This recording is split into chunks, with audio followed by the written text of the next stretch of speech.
I'm not on. I'm still on mute. What's up, everyone? Wait, let's see. Let's move this really quick. Hello, everybody. James is eating blueberries right now.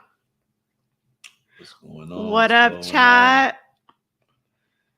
We got Australia. Benjamin's in the house.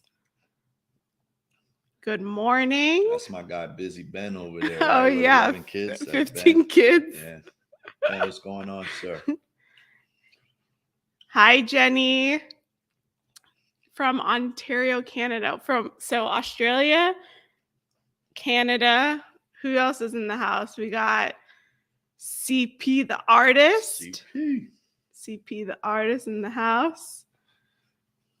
We got, what does this say? Rebecca Barrett equals beautiful, feminine, non-feminist woman. Yes, I'm not feminist anymore. We got Annabella from Florida. Hello, Annabella. Guys, tell us where you're from, where you're watching from. Hi, Starless Sky. We got Bastion. Hi from the Netherlands. What is up, you guys? We got hi. What does it say? Hi from Italian in Mexico. Wow. Nice. Texas in the house. San Diego. We got, what is this? We got UK in the house. I just wanted to ask, how did you think your chat with Kevin Samuels went 6 days ago? I didn't have a chat with Kevin Samuels. Wrong channel, buddy. Wrong channel. But we're glad you're here. We got Grios. Hola de Houston, Texas. What is up, you guys? Welcome here. We're excited to have you on our Courageous Conversations talk tonight. We are going to be talking about conflict resolution. This is something that a lot of you have requested, how to fight fair. We're going to talk about what fighting fair is like and how to do it. And we're also going to do a live call-in show halfway through. So if you want to, come and talk to us, we're gonna put the link in the chat for you guys. But I'm curious to know, like, if anyone who is married or preparing for marriage, how do you deal with conflict in your relationships, right? Because I think that in relationships, conflict is inevitable, right? There's gonna be conflict, right? And it doesn't necessarily, like, when I say conflict, like, disagreements, things that come up in relationships that may make your partner uncomfortable or whatever the case may be, right? So if you're married or engaged or in a relationship, like, I'm curious to know how you handle conflict in your relationships as well. So you can call in and give your tips about that. And, boxing gloves typically involved? No. Pillows, yes. Wait, what happened to my camera? Oh, shit. Hold on, guys. Technical difficulties. I don't know what just happened. All right. So let's talk about conflict resolution. How do we fight today? Damn, you just getting right into it, huh? Well, I don't. Let's take a step back for a second, right? I'm going to look up the definition of conflict, right? Conflict definition: a serious disagreement or argument, typically a protracted one, be incompatible or at variance, a clash. So I think in the beginning of our relationship, well, here's the thing, right? I'm a super easygoing dude. I try to avoid conflict at all costs, right? I've said it before. I don't argue. I try not to yell. I don't raise my voice, right? So Can I say something? sure. It's not that you avoid conflict. Actually, like when you stand your ground and you are defending something like your stance, you will enter that conflict, but you always keep your frame. Like you always maintain yourself in the conflict and you don't get out of order. Right. Yes. So what was your initial question? No, so so you're saying at the beginning? In the beginning, it was mainly you. Yeah. In the beginning, and we've talked about this on the channel before, but in the beginning of our relationship, and for the majority of our relationship, I have been typically the one to initiate the argument or find fault with something he either didn't say or like just the tone of like the conversation. But for the most part, it was me that would initiate the conflict, whereas James, like he said, he's very laid back, he's very easygoing, he doesn't really, and this is the thing about it too, like if there's any ladies in the chat, a lot of times women are the ones that initiate these things. Men are very simple humans. Like all you got to do is cook, put food for them. Don't, when they're playing video games, just shut up. Like it's not that hard. They're not that difficult to deal with, right? It's mainly us that need constant attention, affirmation, and I would find myself concocting my own story in my head, right? And then get so upset with him, even though he didn't do anything. I made up this story in my brain. Well, I think also, right, people who are constantly in conflict and people who are constantly like having issues, whether well, let's keep it with with relationships, right? I feel that it's something that's almost internal, Mm-hmm. right? Like it seems like there's like a common trend, right? When I'm in conflict, right? uh I feel like I'm not in control of a situation, Mm-hmm. right?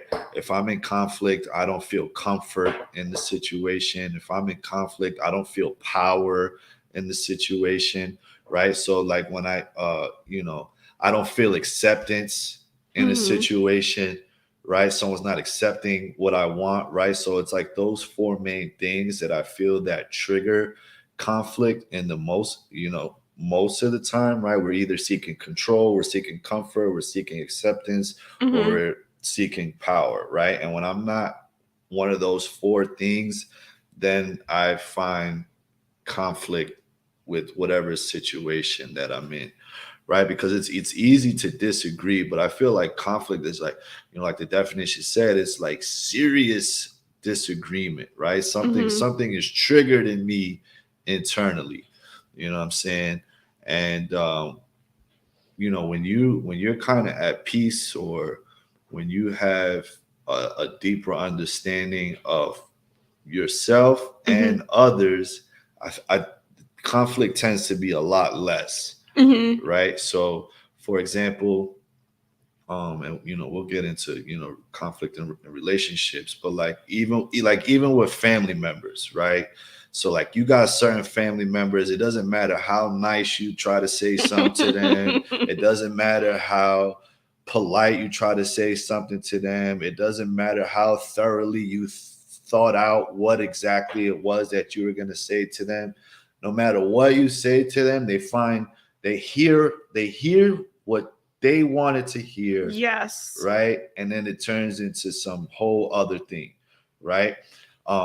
We were in that marriage conference, right? And it's almost like you start doing the crazy dance with this person, Mhm. right? You're dancing and you're dancing with this person all off rhythm. There's no beat, right? There's no rhyme or reason to it, right? You hear the music start playing. You hear the tonality in their voice change, right? They've been offended. Here it comes, right? I done jacked up, right? And so that's been my experience with conflict, right? Now, as far as relationships is concerned, right? Coming into a relationship, I understand that when I decided to marry my wife, it's really not about me entirely anymore, right? So it's more about the other person and keeping considerate of them, right? And like lately we've been in conflict about sneakers. Yes. I got a sneaker habit, Yes. right? And I try to justify it, right?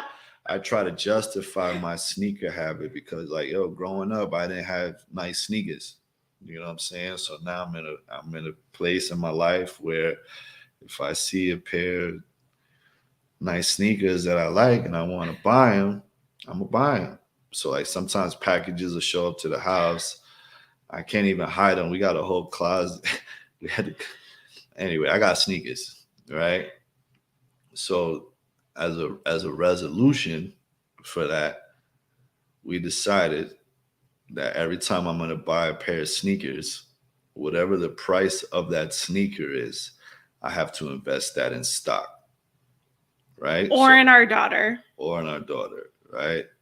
Whichever one, stock, daughter, right? So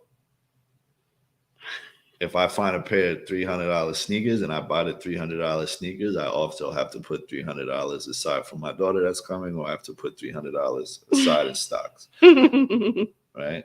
So Thank you so much for the super chat, Jay. Let's see. Should conflict arise, handle it with respect and grace. Do not let your emotions run amok and ruin what you have with your significant other. So true. And more often than not, what I've seen, especially just in conflict with one another, is that you get personally offended, even though the conversation wasn't leading that way, right? A lot of times the person feels personally attacked. They take things out of context. They also, put words in your mouth that you didn't say. I've done it before, and we have family members that do it to each other, to us, and you're sitting there like, I didn't say that. But that's how they interpret it, right? And so we have to be mindful of these things because what does Pastor Gut or Pastor Ray say? When you're married, right, and you're arguing with your spouse, it's like hitting your own car. yeah, it's like beating up your own car. It's like beating up your own car, and you're beating up this car. Oh my gosh, you're gonna choke. You're beating up your own car, and then you got to drive around in your beat up car after you did that, right? And so the problem is that we forget that we are one, right? We have a marriage covenant. Correct. And so when you are arguing with your spouse, you are not you're just beating yourself up. Correct. We got a super chat. Thank you, Bobby. Hello to both of you. Thank you for the $5. We appreciate it. What do you have to say about that? Let's see. Scott says the perspective shift for us was realizing it was never me versus her. It was us versus the problem. Correct. The situation. It isn't easy in the heat of a moment, but it's a game changer. Absolutely. That is, I'm going to leave that here because more people need to see this, right? A lot of times we think that it's me versus him, but we have to work together in order to resolve the conflict at hand, the problem at hand. And a lot of times people don't understand that, right? It's true. They don't. Babe, they're still talking about the sneakers. Let's see. Sneakers can be considered a hobby. All right. Sneaky with the sneakers. He's not sneaky with the I'm not sneakers. low about it at That's all. why I'm the one who checks the mail. And I'm like, babe, you got a package and this looks very familiar. Oh my gosh. Yes, you didn't miss much, Jacob. So let's talk about how to fight fair. What are some tactics? What are some ways that we should be fighting fair when we're trying to resolve a conflict, right? Working towards a solution, not fighting each other.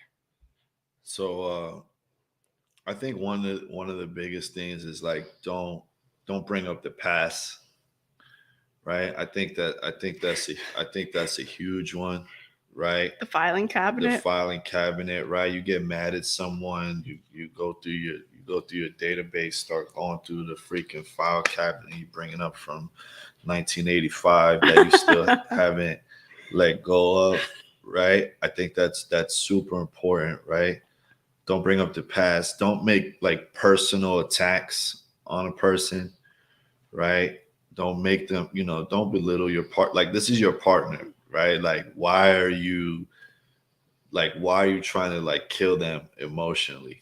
You know what I'm saying? Like why would you do that? Hey, Dre's in the chat. One Dre of was my good, favorite man. YouTube couples is live. Yes, we are live. We're We here. here. No, we here. What up, Dre? And I for me that's super important, right? That's something that I was doing early on. Remember? Well, you remember definitely. What? The name calling. Yeah. Oh yeah. Don't no name calling. No name calling. I am guilty of that at the beginning of our relationship. And something that I want to address too is like a lot of times we, in conflict, we go to these places where we have a learned memory, right? Oh, if my mom used to curse at my dad or my dad used to curse at my mom, I'm taking that and I downloaded that, right? So now a lot of the times I didn't even know that I was cursing at him and he was like, you're calling me names. Nah. Well, I wouldn't let you finish. Well, basically, when she used to do that, and I used to be like, "Yo, you're not gonna curse at me." Yeah. Like if I was at her place, I would just leave. He nipped that in the bud real quick with me. Yeah, I don't. Yeah. He nipped that in the bud real quick with me. But, what I'm trying to say is that a lot of times people revert to their tactics that they learned from the past, right? Or that they have from other past experiences, either with family or this is just how I've always been. They revert back to that until someone can call them out on it. My husband, at the time, my boyfriend, James would show the mirror in front of me, right? He would put the mirror in front of me and tell me, hey, this is what you look like. And that was a very transformative moment because you're like, I didn't know, and I would quickly apologize. Like I didn't mean to do that. I didn't know that I was doing that until he called me out on that. And that is why I think too relationships and marriage is so important because it brings out the transparency. You need someone to hold you accountable. You need someone to show the mirror because a lot of times I was just living my life thinking that was a normal argument. No, it's true. And like so like in the 12-step program that I go to, right? I go to NA, right? So we talk about character defects, right? And Mm-hmm. a lot of these character defects that I possess, I'm not gonna say everyone. I'm gonna keep it on me, right? A lot of the character defects that I possess are defense mechanisms that I created throughout my lifetime to help me cope in situations, Hi, right? Chantel. Right. So I've created these character defects, or I've created these defense mechanisms. They are now part of my character defect, right? And now that's where again, right, when I'm upset or whatever, that's where I'm going for comfort again, right? That's what's Mm-hmm. going to help me navigate this situation, because Mm-hmm. I don't know how to deal with my emotions. I don't know how to be told that I'm wrong, right? Mm-hmm. I'm not open to constructive criticism, Mm-hmm. right? So, you know, I think too, what's really important and how we have resolved a lot of conflicts is through humor. Is introducing it's that, we don't take ourselves too seriously, and that goes back into the whole conversation of not taking things personally, right? So when I freak out, let's say when James is driving and he calls it my Tourette's moment, right? I can now laugh at that and say, okay, I'm acting up, I'm acting out. I need to now check myself, right? And that gets me back into alignment. We can laugh about the situation, whereas before I would have been like, oh, you're just attacking me, you know you're making fun of me, this, that, and the third. Now we can laugh at these things, right? Or when James is you but know I think also with that too, right? You don't like I got to be mindful to not try to make a joke about everything, correct. right? So like there are things that are more serious than others, Yeah. right? So it's not like every time she gets upset, I'm trying to make a joke about it, right? I kind of in my mind scale what I feel might be important. Now that I'm saying that out loud, it kind of sounds jacked up, but anyway, but I think we're both at a place, like maturity wise, that like we know when something, like we have an understanding when something is stupid, Yes. right? Like, Mhm. oh, this is dumb, right? Like we're arguing over something dumb here, Like minuscule, something that something that would have ended a relationship like 10 years ago, right? yes. But like today, it's like, oh, that was dumb. But that's the thing And sometimes too. we don't even have to talk about it too, Yeah. right? Like I don't, we don't need, like, when we have, like, there are issues that come up and it's like, yo, let's sit down in about an hour or so and we'll sit and we'll talk about this, and right, because it's either truly bothering me or is truly bothering her, right? But it's not like every time I fart I'm like, all right, let's sit down and talk about this.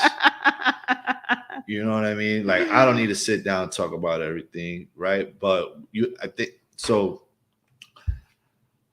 When I deal with all different types of people, right? So when I meet couples that have been married 30 plus years, 40 plus years, like, yo, I ask them like, yo, what's the key, right? What's the key to your successful marriage, Mhm. right? What's the key to an everlasting marriage like this, right? Because I aspire to have that with my wife one day. And a lot of times they'll tell me, what, like most recently, this, the wife said, I think communication is very important, right? Talking, this other guy said, take your wife with you when you go places, right? He was like, she don't necessarily have to be all over you when she's with you, but just take her with you so that she feels like she's part of, right? And then this other guy was telling me, more give more than you expect to receive, right? So I forgot what point I do that often. I'm a little tired, guys. You can probably tell my face. Yeah, he is tired. I'm tired. He's been working hard the But don't holidays. take yourself too seriously. You know what I mean? Yeah, and also too, I really like what you said about taking the time out. Sometimes we forget that, I think we got this so many times, this advice so much at the beginning of our marriage. Don't go to sleep angry. Don't go to sleep angry. Like, never take an argument to bed. Sometimes you need to chill out, right? You need time away. You need space. James will sit here on the couch. I will take a shower. I will go do what I need to do. And we can collect our thoughts. And that way we can actually have a meaningful conversation if that is something that is like a bigger issue, right? A lot of times people just want to fight it out or talk it out and nothing gets resolved except more people, the both of us get more frustrated with the other. Right. And this happens, if you're really tired or you just don't want to have the conversation right now. You Well, just want yeah, to be and left and alone. also when you're, you know, those conversations are emotion driven, Yes. right? So if I'm angry and it's hard for me to have a conversation when I'm at the peak of my anger, right? Mhm.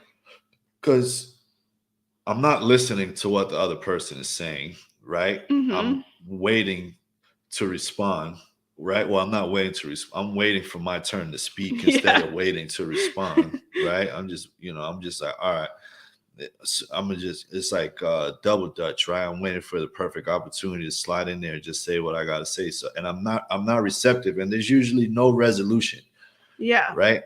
That's been my experience in the past when I'm just angry, yelling and shouting and whatever. Like there's no solution. It's not a solution based conversation, Mhm. right? Narcotics Anonymous, we talk about getting the solution, right? We know what you did, right? How are we gonna fix it, right? Mhm. I know how I made you made me feel this way. Here's how you could fix that, right? I made you feel this way. What can I do to fix it, right? Let's get in this solution, right? Mhm. Like sometimes she'll be like, oh, this and this happened, and this and this happened, and this and this happened. I'm like, all right, it happened. So how do we move forward? Right? It's Mhm. over already. Right? So I know sometimes I got like little cousins, or like I'll see a little kid and they'll fall and they'll like they'll trip while they're running or something. They'll start crying, and I'm like, yo, it's over already. You already fell. Like you fell. You're standing up now. Like what do you let it go. Sometimes they stop crying. Yeah. That's it. Not all the time, but sometimes it works. Well, we got a question here, and I think it's a good question. Jacob said, "How did you know the mirror wouldn't be escalating?" I didn't care if it was going to be escalating. Sometimes you really just need, in a relationship, you really just need to show the person the mirror. And Yeah. it's not like, it's not an easy conversation. The first time he showed me myself and how I looked, I went and I took offense. I said, "Okay, I need to like step back." The next time I did it, I was like, "Oh, okay, this is a pattern. Like this is my pattern and this is a problem. If I want to be in this relationship, this is a problem." Correct. Someone says, "I just got here. Who is he?" He's my husband. This is James. Yo. This is Mr. Barrett. um, I really like what someone said here. It says, relationships require respecting the boundaries of your significant other and maintaining your own. These areas need to be communicated clearly, and each person needs to know where they're at, the other's at. Very true. Correct. Guys, I am opening up the call. The call. I'm opening up the phone lines, whatever you want to call it. If you guys want to ask us questions, um, let's do this before we jump in. Maverick, I see you, and I'm gonna click on you. Just give me a second. Says, how do you deal with conflict during a long distance relationship? we went through long distance. We did? Yeah, you were in California for 3 months. Oh, that's right. At that time, to be fair, at that time we were I don't- very much in the lovey-dovey. Yeah, we were still like, yeah, we were like, we had met I think we had been dating like what, like 3 or 4, like maybe 3 months at least, 2 Yeah. months. 2 or 3 months. And I went to California for a couple of months to go do some ministry work out there.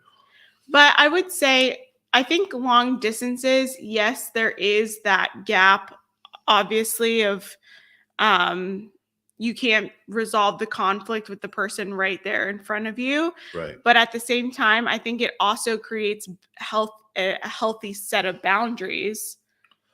I don't think that distance is good to create boundaries. I think distance will test your boundaries. That, yes, I Right. agree. So like if you set up boundaries for yourself, if you have a solid foundation, right? I always talk about, the Bible teaches us that we have to have a solid foundation, right? That's, we don't want to. What up, Ruslan? Ruslan, what up, my guy? If you don't know Ruslan, go check out his channel. He literally talks about everything. We love you, Ruslan. That's good people right there. That's family. But I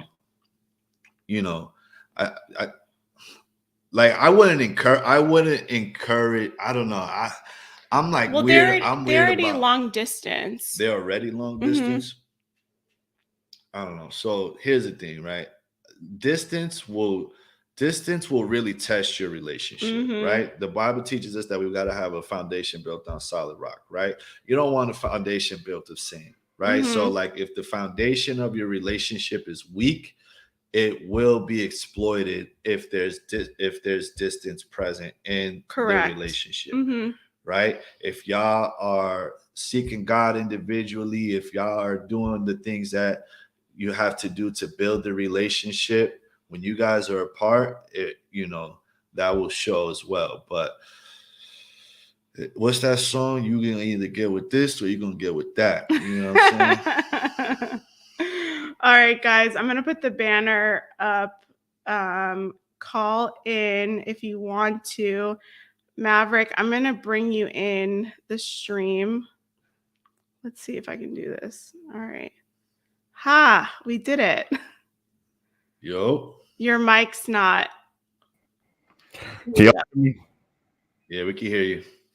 All right, perfect. First of all, good evening to you, Barrett family. How y'all doing tonight? Blessed, man. How are you, Blessed by the best. Oh, I'm just grateful to have another day on earth, man. Amen. Another day on earth is another day to get your life right, what's funny about this stream is like this exact topic. I actually had a conversation with my mother the other night relating to this exact topic because I'm the sole inhabitant still in their house. So I hear everything that's going on. And, sorry, I just ate. I was like, wow, that's like, yo, this nigga's possessed. Get him off the stream. I'm not possessed. You're hilarious. But nah, man. But yeah, I had a conversation with my mother the other night, and she wanted to get my opinion on how she could communicate with my dad more effectively because she felt like, all the arguments they've had was traumatizing me. And they do because, children, they pick up on everything, regardless if you think they know it or not. Our minds are like sponges, you know what I'm saying, since youth up, you know what I mean? So I had to explain to her, the most effective way to communicate is just simply use your I statements. You know what I'm saying? Like, don't, like, if you're trying to get a point across about a situation or a problem that you have with your partner, it's very important that you don't make your partner feel like they're being attacked all the time. Like, you know what I'm saying? And that goes for both sides, male and female. You know what I'm saying? Like, don't make your partner feel so attacked to where they don't want to come to you for anything or they don't want to say anything at all to you because you're going to be triggered all the time. Pretty much lead with, I feel when you do this, it makes me feel like this. You know what I'm saying? Or say, when you did XYZ, that day, it made me feel bad, and that's why I didn't want to say nothing. That's another technique I told Mom. I told her, if your emotions are high, because when emotions are high, logic is low. You're not in your right mind. You know what I'm saying? Facts. When your emotions are high, you might say some things that you may end up regretting that you ever said. Because remember, life and death is in the power of the tongue. Your words could mean a lot to, especially when it's somebody you are in a close relationship with. So it's better. Real quick, my pastor says before you speak, chew on your words and see how they taste. Yeah, Right? that's solid. That's solid. Right? That's So a like wise if saying. like chew on your words and see how they taste before you speak, and if they don't taste good, you probably shouldn't say it. I didn't mean to cut you off, but you just triggered that for me. No. That was vital to the conversation. In fact, that was gold, Mr. James. I'm gonna give him a clap for that. I don't want to beat on my mic because it's sensitive. I wish we had a soundboard. Pew, pew, pew, pew, Don DeMarco. But yeah, like, you know, you s- I tried to tell Mom, sometimes the best times to, respond to a situation is after your emotions subside to where you can Mhm. deal with it on a more adult level. Because responding to it in a moment, you're gonna sound like a kid that's throwing a tantrum if you're just, calling dad out of his name and XYZ. You know what I'm saying? You're gonna build nothing but more resentment. He's going to, rationalize in his mind. It might not be safe to speak to you all the time if you're doing that. You know what I'm saying? Very true. There's nothing wrong with isolating. There's nothing wrong with taking a break. There's nothing wrong with, writing your feelings out. There's nothing wrong with, taking a sip of water, taking a few deep breaths before you go and address the problem. Because most times people don't know how to, manage their emotions, because they either grew up in an environment like my mother did with her mother, where her mother always fought with men on a verbal level, you know what I'm saying? Or Mhm. or when you just clearly don't know any better right from wrong because your mind is like a sponge. You might think one way is correct, but it ain't. You know what I Right. mean? Correct. Well, quick question: was your mother receptive to that information? Oh, she very was pleased. In fact, she called me she always calls me her love child. And she says, "Son, I'm so grateful to the Lord. And not only you are my love child, but you're so wise for how young you are." And I'm like, Mom, you give me too much credit. Stop. Right. No, that's good. I like what you said. Something that I was doing that I actually used to do a lot is when I was in a heated argument, not just with him, but with anyone else, I would take a drive and record my thoughts on my notes or into my phone as a memo. And then later on, I would hear it back and I was like, wow, I was very emotional at that time. And then you realize, wow, like I was not in my right state of mind. Thank God I didn't say See, something. right there, the testimony. Right. Thank God I didn't say anything. Or you can nip that in the bud. And I think that it helps in those heated moments. If you need to get it out on your phone, get it out like in the notes section of your phone. No one has to see it. Your husband, your spouse, your partner, whoever it is, doesn't need to see it, but you got your emotions out, what you needed to get out, right? And I don't know, I think it's valuable. Oh yeah, absolutely. It All is right. Well, valuable. thanks for calling in, man. We got Thanks, a couple Maverick. other people waiting. We So Oh, appreciate my you. bad for holding up the crowd's No, time. you're not holding up you're I want to anything. ask one thing before I get out of here, though. Sure. Sure. Rebecca, have you shown James my reaction video to you and Courtney Ryan's interview?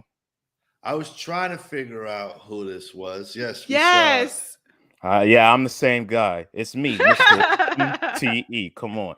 I got this. I got the mouth. I got the Props. high top. I got the belt. Come on, man. Yo, drop your channel down below for people to check out. Okay, go subscribe to Maverick. Even though I'm primarily a gamer, I do reaction videos on RP content, or at least what's called RP content, from time to time. And healthy conversations like Don't these. you call my wife a chameleon or something though? Was No, that's not you. that's No, not I him. was Why? no. I might have put that in the title just to draw attention, but I never believed your wife was a chameleon. No. I wanted to draw Just making attention. sure. He says respectfully. No. All right, Thanks, bro. Maverick. Put your channel in the chat. Yeah, I will. Thanks for having me and things, and I will react to the second half of your interview sometime next month. I've been real busy this month for school and everything. My apologies. But I'm gonna put my channel link in the chat, man. You two have a blessed night, and I hope the baby comes out healthy. Thank you, man. Thank you so much. All right, we got CP the artist. CP, the artist. What up? I'm finally cammed up. How's my favorite couple doing? Bless, man. How are you, sir? Could you hear me fine? Yeah. Can you hear us? Oh yeah. I'm good. He got the hat on today. We're blessed, man. How are you, man? Yeah, they say I look like the dude from Mortal Kombat that be killing people with the hat. You know, the fatality. I forgot his name. I would have said Zorro. Zorro. But I don't got no gay blade. Remember that back in the 80s, the movie The Gay Blade, Zorro and the Gay Blade. Yeah. What I want to say on this topic is that I was married once upon a time for 8 years, right? Going through anger management, counseling, and that taught me a lot about how most of the arguments that we have nothing to do with us. It has to do with the anger sandwich, right? And my counselor said about she said that anger is like a sandwich, right? You have your top layer of bread and layers of meat and vegetables and everything like that in between. That's the real source of anger. So when you argue with your spouse, those layers start to come out. Right. The thing that most couples have to do is realize that we all have triggers that came from childhood, came from maybe a bad day at work, school, whatever, you know what I'm saying? And that when we come to our partner, we are going to, throw out those layers at them. A friend of mine, he's going through marriage counseling, premarital counseling. And he said this to me, and after a breakup that I went through this year, it made me realize going forward that it's not about you. That was what he told me. It's not about you. When sometimes your partner's going through a bad day, whatever, and they want to stab at you, whatever. Sometimes it's just not about them. They're dealing with that anger sandwich. And that's all I had to say. No, that's really good. I love that. I never heard of it as an anger sandwich. Yeah, I've never heard of it that way either. But I agree that is good, and I think it goes back to right because you spoke about triggers, stuff from childhood and things like that. A couple weeks ago, you were talking about mental health before going into a relationship. I don't know if you remember, right? And I think those things go, hand in hand, right? That's part of it, right? Have you recovered from stuff that bothered you or that hurt you as a child or 2 weeks ago, right? Are you really ready to be in a relationship, right? Mm-hmm. Do you know how to separate work from home, right? Because now I'm carrying around, I'm bringing that, I try to leave work at work and I try to leave home at home. I try. Mm-hmm. Sometimes it's hard, right? And I think anybody that works hard at their job or is really engulfed in their work, passionate about what they do, can understand that. But No, it's very true, man. So And I want to say something to the ladies too, because something that I experience and also have seen in other women, it's when women get in front of other women and there's problems, let's say with another person's relationship, right? And we have conversations that it gets brought up in a conversation, and I end up coming home. Let's say she's in her boyfriend's, I don't know, text messages, right? And then, you come home and you're sitting there like, what is my husband doing? Like, should I be worried? So like these things we need to start mitigating in our lives when we have these conversations with our friends, right? We have to put boundaries not only in our relationships, like our romantic relationships, but also with our friendships as well. It's like, hey, I understand that you want to have this conversation, but this is not a conversation for you and I.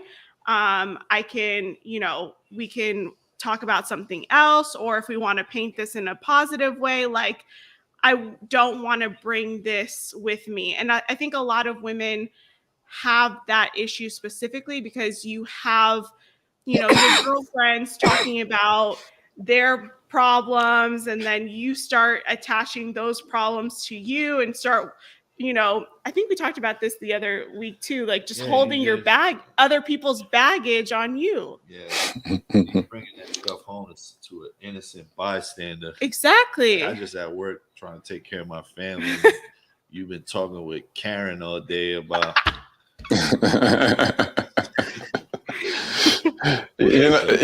What's like what's important for males and female, is that emotional intelligence. It's like we have to start reading books and getting really, really deep in this, emotional intelligence thing. James, I've heard of having like the masculine frame. Having a masculine frame is very foreign, especially today. Where we have, I hate to say it, men that are more feminized, and they want to argue all the time. They want to, they want to have a fragile ego. You know what I mean? Right. And sometimes it's like, as men, and one thing that you and Rebecca talked about, I believe, is one of like, either your second or first live stream, was like how you never get angry, right? And that was a lesson to me, because I don't get angry, like I like whatever, but I get hurt. You know what I'm saying? I'm an artist. I'm sensitive about my stuff. But the thing is, it's like, being a man, we have to learn how to be stones and pillars and mountains. You know what I'm saying?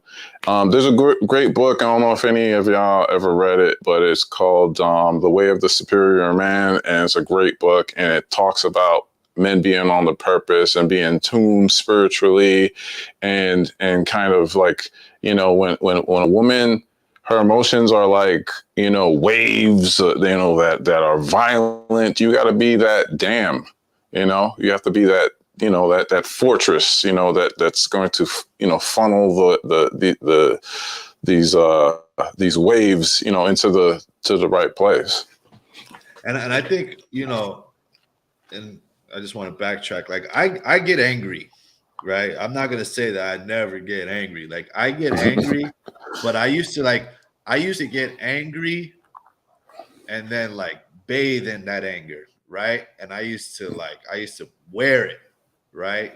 And it was causing me a lot of strife. Like it was causing me a lot more harm than good, how I was, reacting to my anger. Right. So like now I'm at a place where it's like, all right, I'm angry. Why like, and like I literally do this in my head. I like break down, why am I angry? Right. I might call somebody, right? Because I've learned, when you're going through emotions, especially for a man, it feels like a phone weighs 2 tons, right?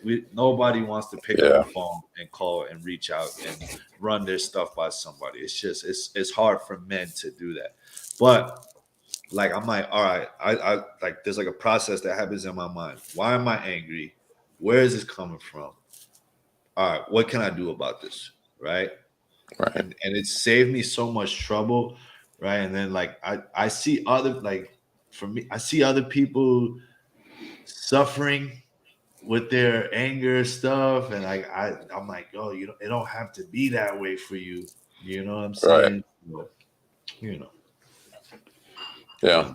I love it. I'm with you. And sometimes we, us men, we have to be familiar with just calling our fellas. Like it's like a friend of mine was on my mind. Give him a call. We talked for like 2 hours, and he was like, "Yo, man, I needed this." You're like, we could iron sharpens iron. You know what I'm saying? Right. And it's like right now, we got nothing to do. You know what I'm saying?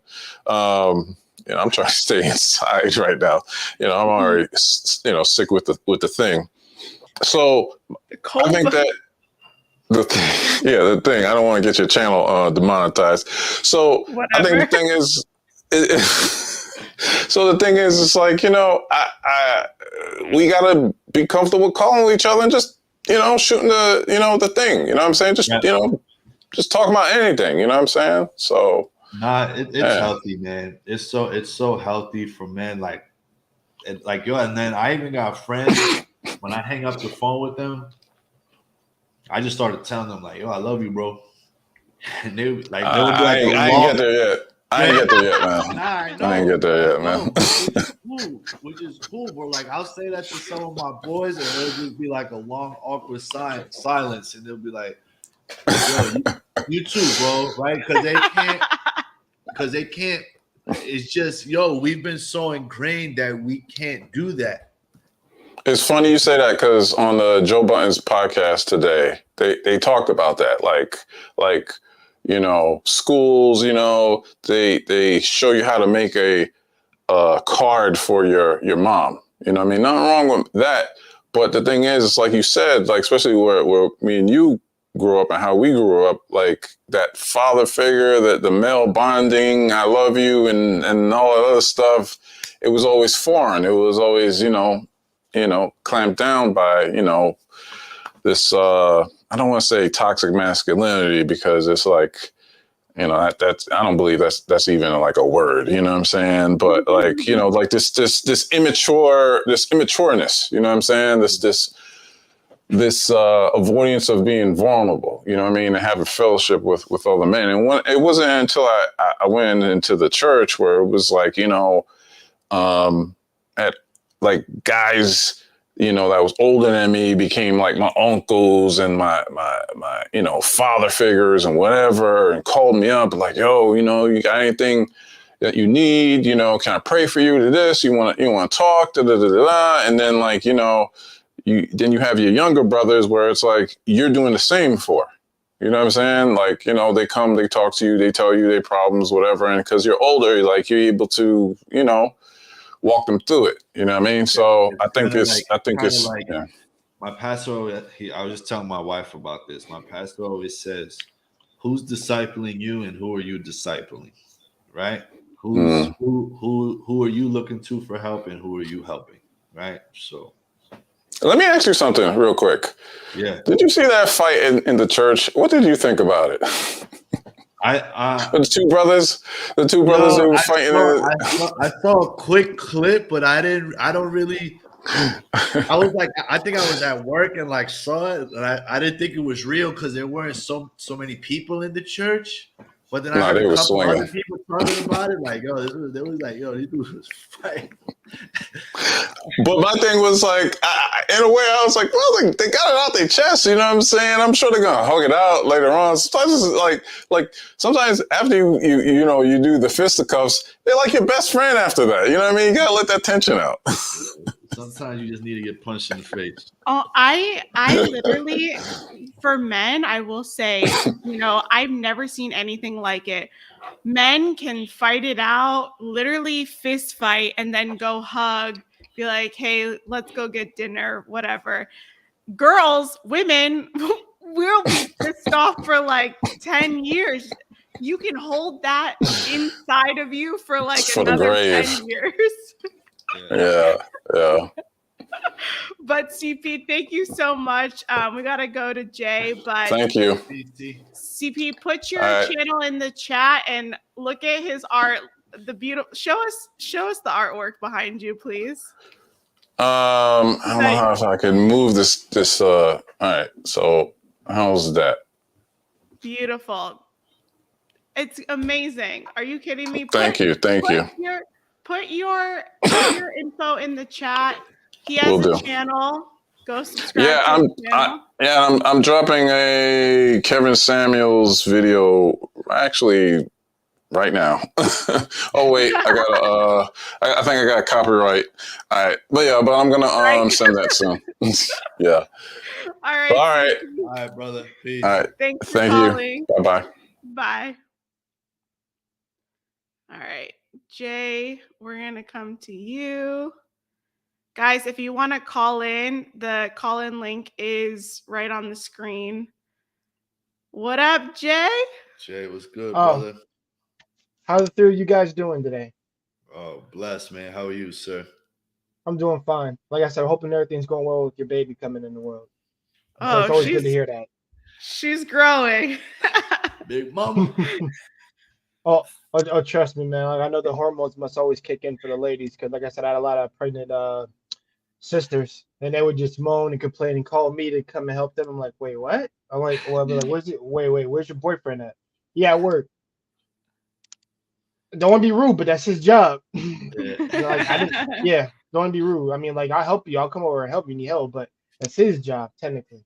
But I've been loving your conversation for the most part. You know what you guys have touched on, Rebecca. That actually is true what you said. Men, we can actually fight it out, and then, we'll become friends after that.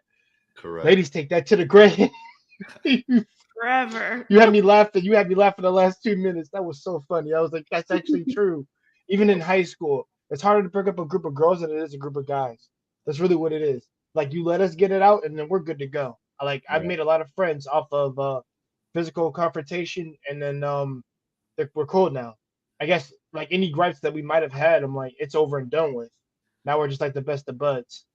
But I will say this for conflict should never be an excuse to let your emotions go crazy. And we understand, at least as men that have like girlfriends or significant others in our lives, that whenever we come from work, we don't bring work home.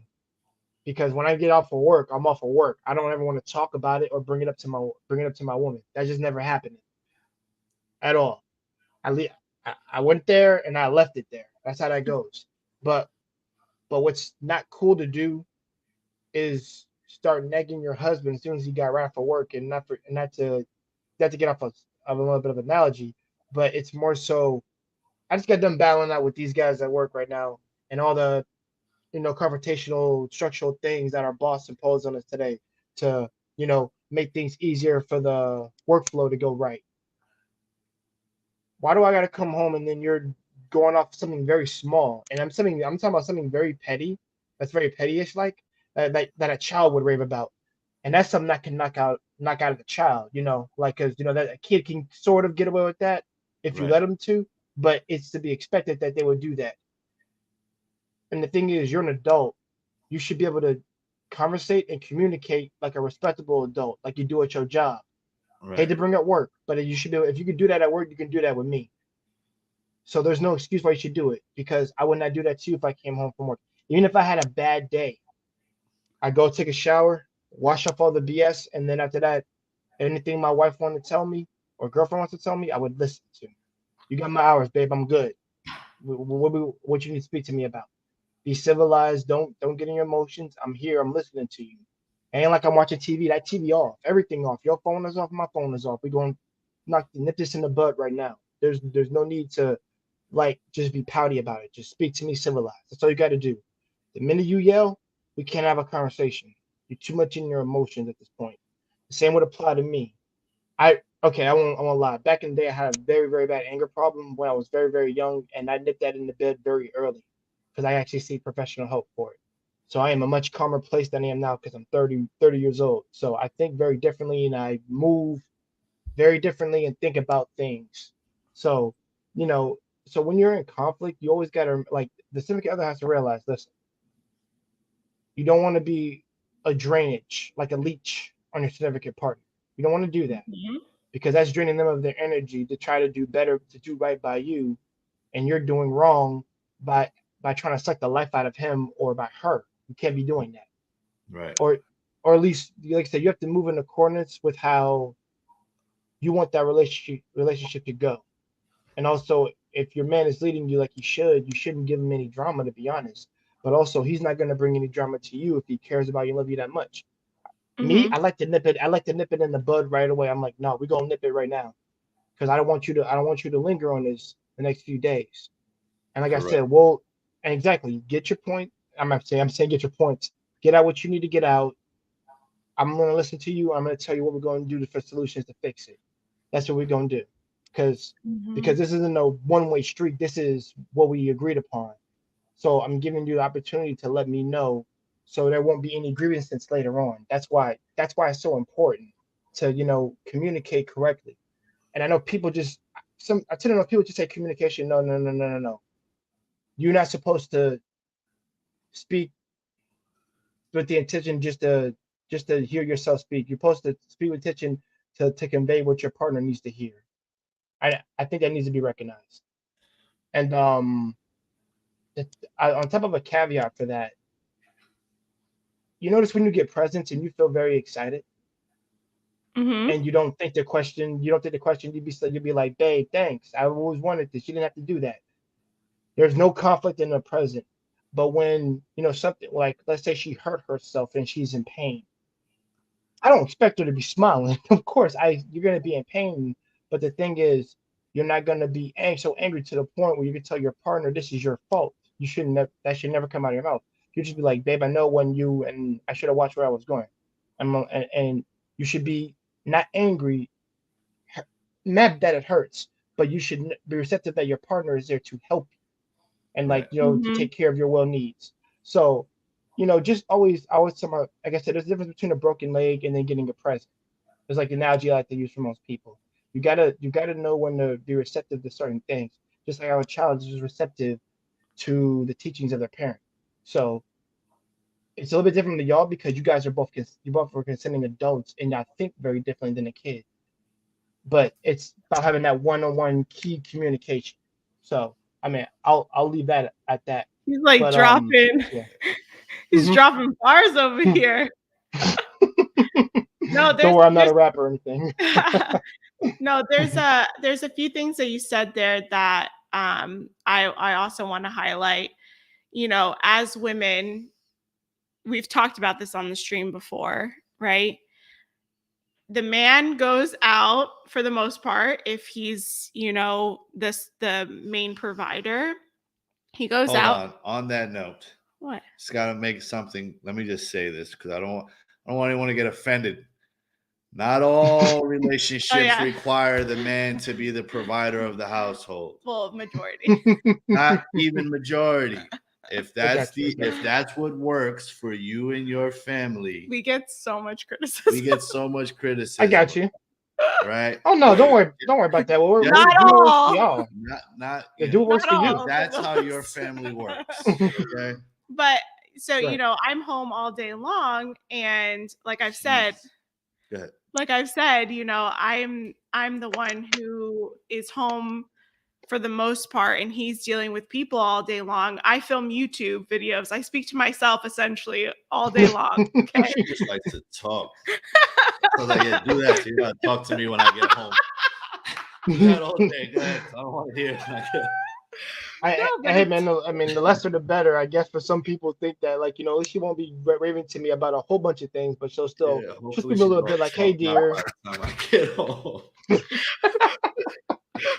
but it's true, and then you can see something that I think women do really well is that we can sense the subtleties in his mood and in his tone and things like that.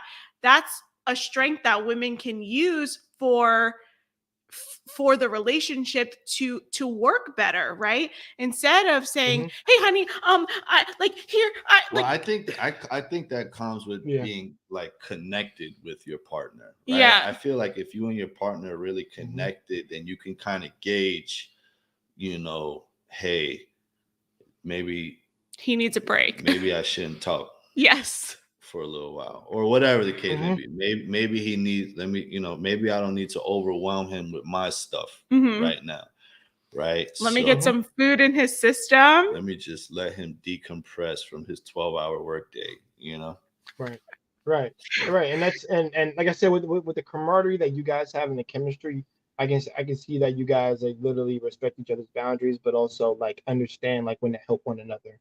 Like I said, actions speak a Mhm. lot louder than words. Because I like to observe and actually pay attention to things. So if I've ever seen my girl like in a depressing state, of course I'll go over like I won't do it initially, but if I sense any like a bit of doubt in it, then I'll go over and ask her, sweetheart, you all right? Because normally we don't know ever normally walk up to you every time. But when it seems like you're like in a state, I'm like, okay, I like seeing my girl like this, so let me go see what's up. Because obviously she's got something on her chest and it's like eating at her. Right. Just staring. Like, first of all, anybody who stares in a corner just by themselves, just thinking about some stuff. Normally I leave it alone for a day. And then after that, she's still doing the same thing. I'm like, all right, that was strike one, this strike two. Okay, I gotta go do something. So it's like you gotta be aware of the signs and take precautions for that. Right. For And like I said, sure. guys, even if she's coming at you, even if she's coming, okay, I'm gonna say this, even if she's coming at you negatively, if the one time she ever does it, because something maybe traumatic may have happened to her, or like a family member had passed away, I understand that. Technically there's no reason in that, is what I'm saying. Like her mother might have passed away. Okay. My mother-in-law passed away. I got you. That you're not going to feel good for a while. But the best I can do is have your back and be at your shoulders if you need help Right. for anything. Like Absolutely. that's all you can do on that, because you ain't Superman. I don't care what anyone says. You ain't Superman.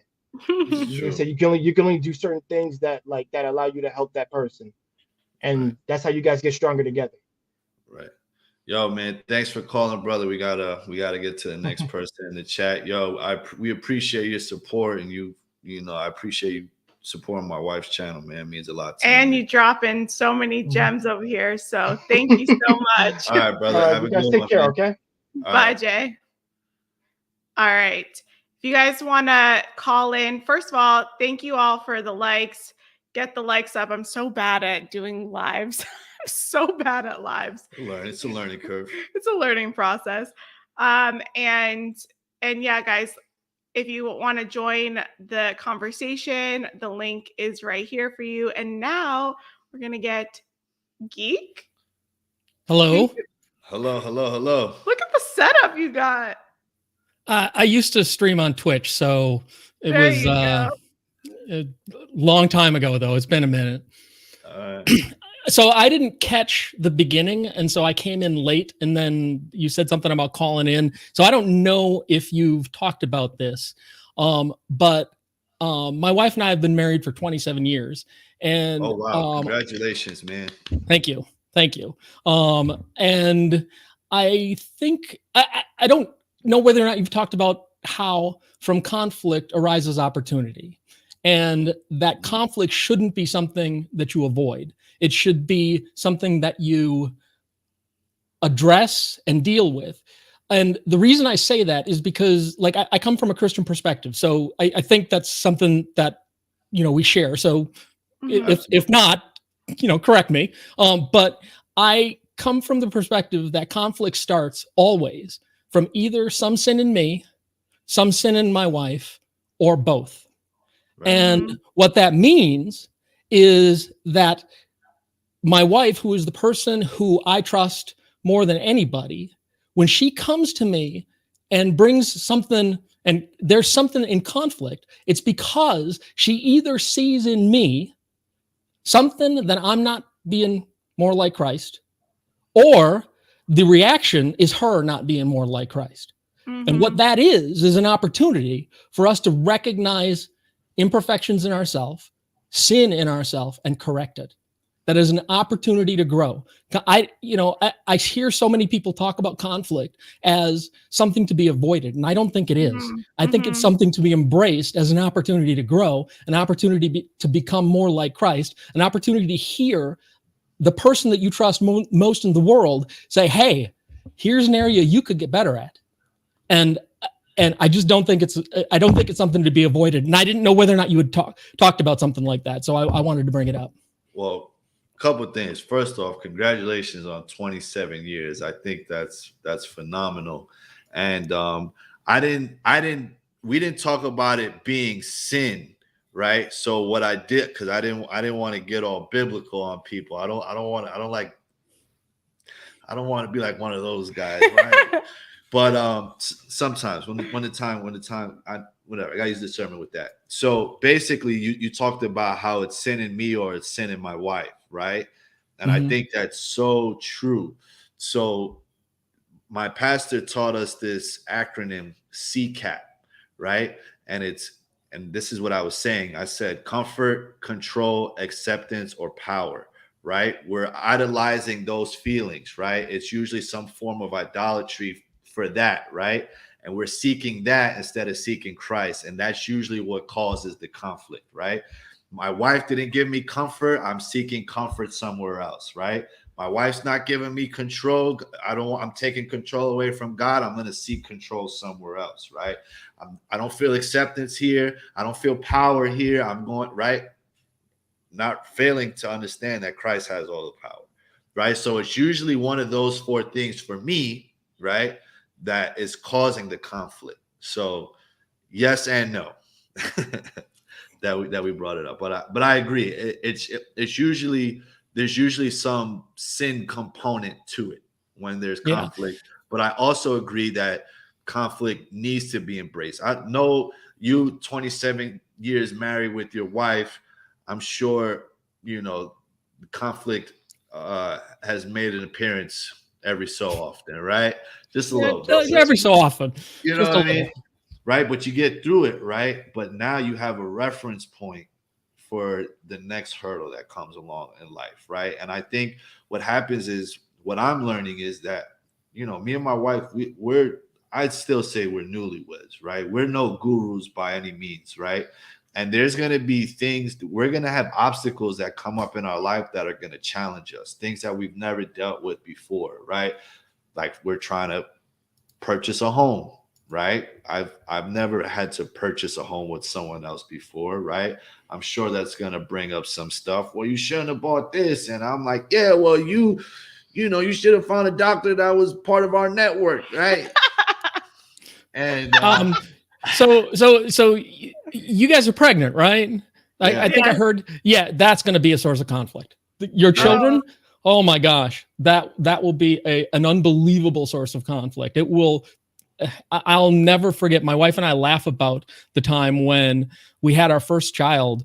He's 24 now. So this must have been like 23 and a half years ago. And I don't even remember what happened. I don't remember what was going on, but at some point or another, my wife just lost it. She just lost it. And she was screaming at me at the top of her lungs, give me my baby. And I'm like, honey, I don't think this is before I knew that I was not allowed to say, honey, calm down.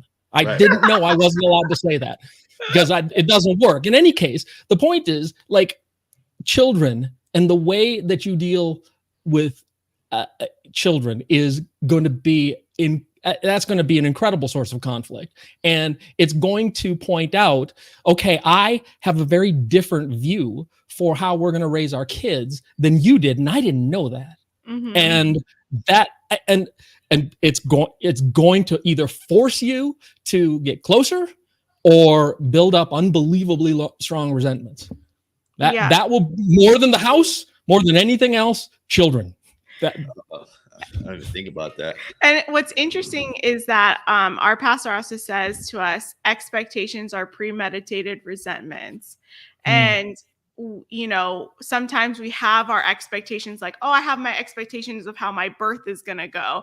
I have my expectations of how the first couple months are going to go with the baby, right? But then the baby comes and you're like, I don't know what to do. I had all these Mm. expectations. I had all these hopes and dreams. I had all these desires, right? And then when it's not that, especially like we hear it all the time in birth, right? Like, oh, just like don't expect the best. Just hope for the best. Expect the worst. Yeah. But it's so true because like you can have all of these expectations, you can have all of these things, right? And then if you're not expressing those expectations, sometimes that also causes a lot of issues, right? So if James and I have two different needs or desires or wants for how we want to raise children, and that's not expressed to each other ahead of time, that can then be like, oh, well, I had built this whole concoction in my head of how this was going to go. He had built this whole concoction in his head, how it was going to go. And we're both sitting there fighting with each other because we're not meeting each other's expectations, right? So I find that very, we need to talk about this. Thank you for bringing this up. Yeah, that was good. Because we're just ready for her to come out. I'm ready for her to come out. I'm 8 months pregnant. I am ready for this baby to be out of my body. Yeah. I mean, so parenting is an incredible experience. It is. Poor kids. I really don't know how to describe it. It's very much an incredible experience, but at the same time, the baby is absolutely the easiest to take care of when that baby's inside. It gets a lot harder after that. So I don't mean to it sounds like I'm being pessimistic. I don't mean to, No. This is a time to prepare is I guess what I'm saying. Oh yes, we definitely have to prepare. Thank you for sparking this conversation for us, because this is a courageous conversation that we're going to have about that. And we have talked about it in the sense of like what we believe and like how we want to, I guess, the framework of how we want to raise our kids, but it's the everyday situations too that can cause some conflict. Like I expect, we were actually talking about this. We have spoken about, what was that conversation? We've spoken about like things that we want to instill in our children, right? We've spoken about forms of discipline, what we agree on, what we don't agree on, right? So like we've had surface conversations, but I think we need to circle back on it and just do a little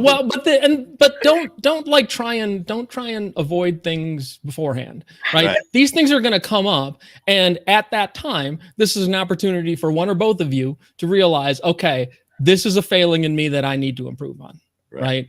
That's the point that I was bringing up from the start. Is conflict isn't bad. Conflict is something to help you grow.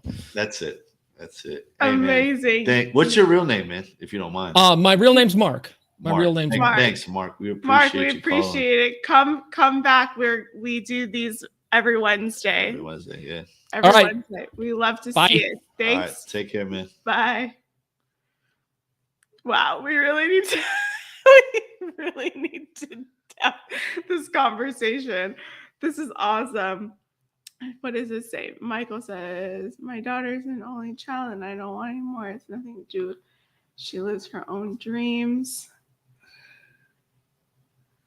Okay. We got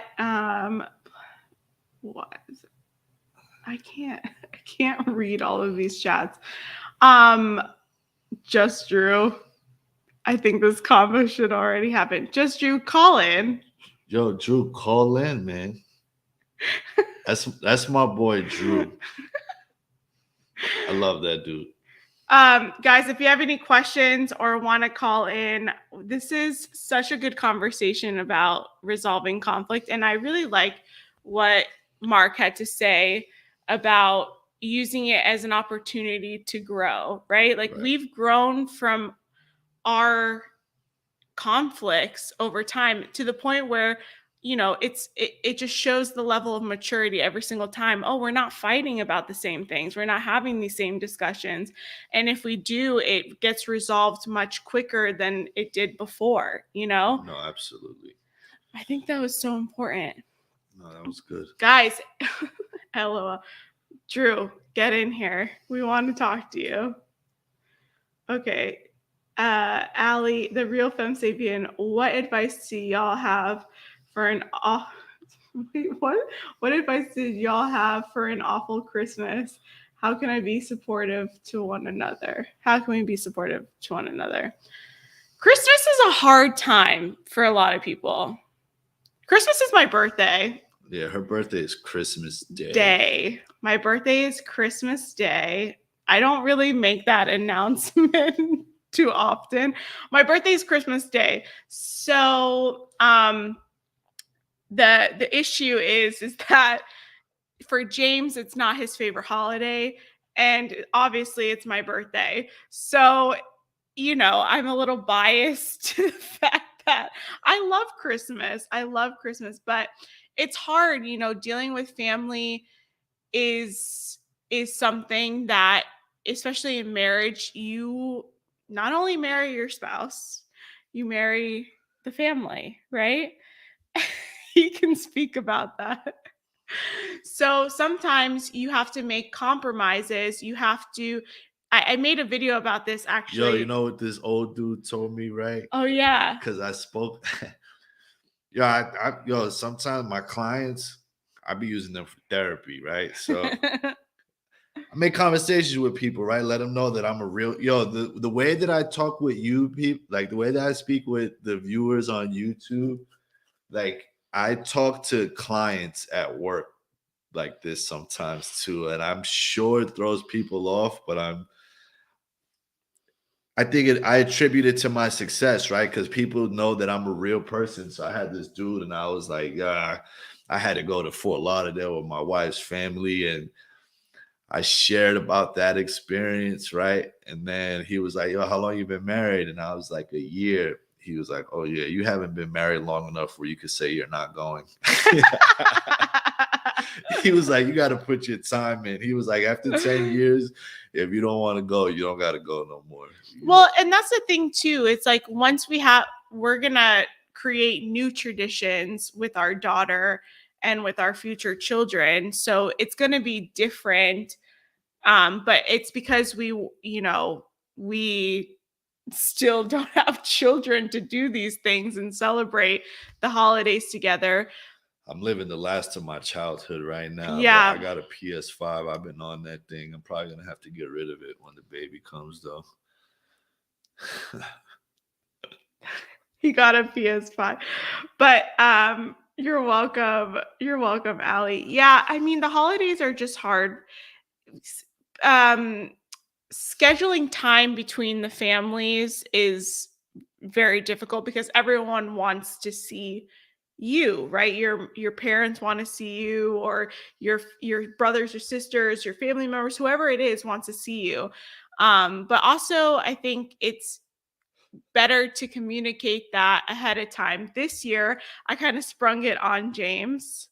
And I will say that because I will definitely own that for, you know, for what I put him through. No, it's whatever. But, you know, you got to have these conversations and they have to be, you know, and again, marriage is about duties too. Not everything I'm going to love. Like the holidays, from Thanksgiving to now, we've been nonstop with people. So, you know, it comes with it comes and goes. He is so tired. He is so tired. All right. Let's see. Happy birthday. Happy birthday every time I see one of your videos. I'm hoping my future is looking. Keep the amazing work. Look, we have more women coming onto the channel every single day. Trust me. I look at my analytics and there's more women here every single time. But a lot of them just hate you though. Yo, she got a whole hate page, son. Like, yo, son, my wife got a whole hate page. There's a whole. And then they had the nerve to bring me into it. I'm like, yo, I don't got nothing to do with this. That's her. That's her stuff. Leave me out of this.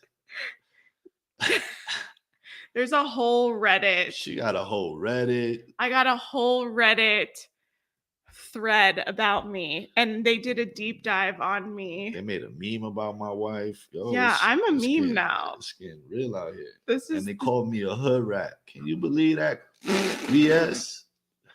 They said I was a hood rat. if you don't laugh. I wear Ferragamos to work every day. I wear Ferragamo loafers to work every day. I'm not a hood rat. I'm sweating right now. Come on, man. Yes, Scott. Hate is a compliment. You're right. It is. And Come more on, women man. do need to be here. Guys, I think we're going to end it here because oh my gosh, thank you for the super chat. Or the super sticker, whatever that is. Blue pill. This is blue pill women hate red pill more than men. That is true. That's true.